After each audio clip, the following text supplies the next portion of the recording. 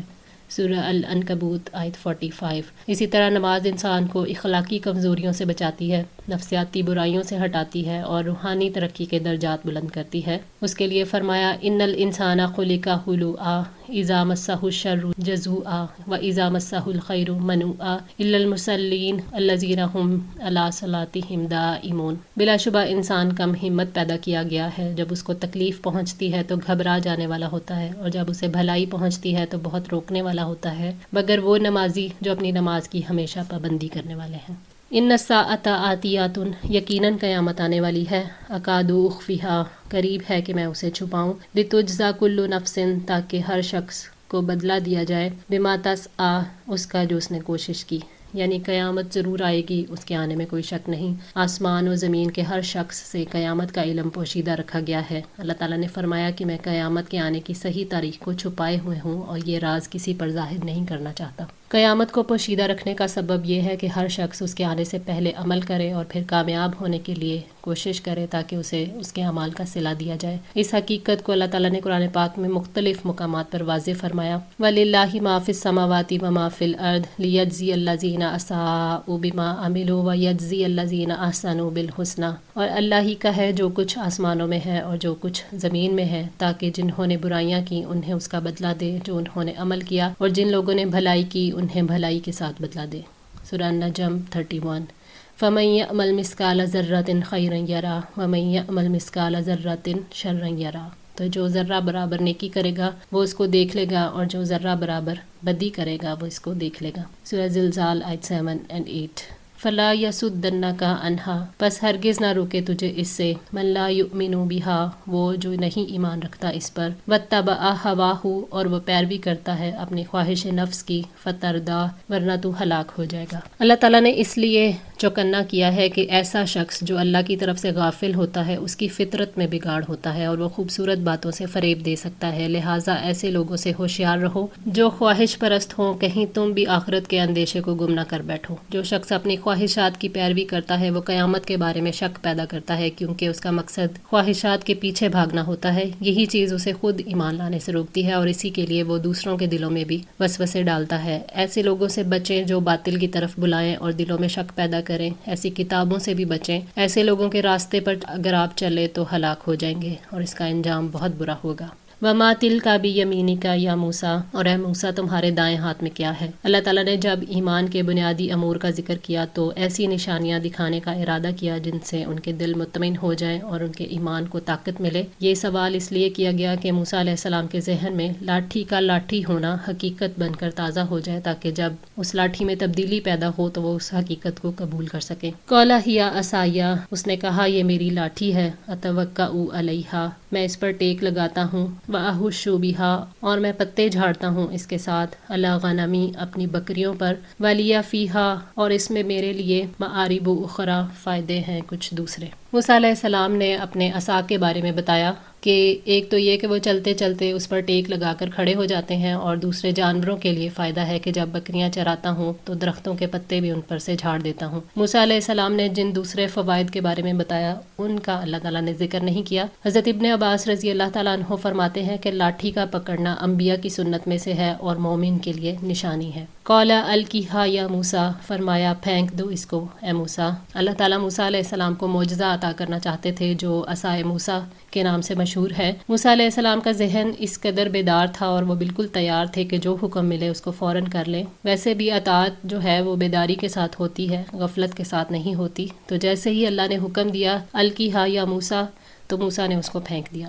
فَأَلْقَاهَا، تو اس نے ڈال دیا اسے، فَإِذَا هِيَ حَيَّةٌ، تو اچانک وہ ایک سانپ تھا، تَسْعَىٰ، دوڑتا ہوا۔ اللہ تعالیٰ کے حکم سے یہ عصا ایک بہت بڑے سانپ میں تبدیل ہو گیا اور موسیٰ علیہ السلام خوف کھا کر پیچھے مڑے۔ اس سانپ کا وصف یہ بیان فرمایا کہ وہ حرکت کرتا تھا۔ یہ ایک وہم کے ازالے کے لیے تھا، جو ممکن تھا کہ کہیں یہ نہ سمجھ لیا جائے کہ یہ سب خیالی کاروائی ہے اور اس میں کوئی حقیقت نہیں، تو اس لیے اس کے حرکت کرنے سے اس وہم کا ازالہ کیا گیا۔ یہ واضح رہے کہ مصر میں جہاں موسیٰ کو تبلیغ کرنی تھی، سانپ کی حیثیت ایک دیوتا کی تھی اور اس کی پوجا ہوا کرتی تھی۔ موسیٰ علیہ السلام نے جب لاٹھی پھینکی تو وہ سانپ بن گئی اور اس طرح زندگی کا معجزہ ظاہر ہو گیا۔ زندگی ایسے ہی آتی ہے، اس کا راز کبھی کوئی جان نہیں پایا کہ یہ کہاں سے آتی ہے اور کس طرح آتی ہے۔ انسان کے لیے اتنا ہی کافی ہے کہ اللہ تعالیٰ جسے چاہے زندہ کر دے اور جسے چاہے مار ڈالے۔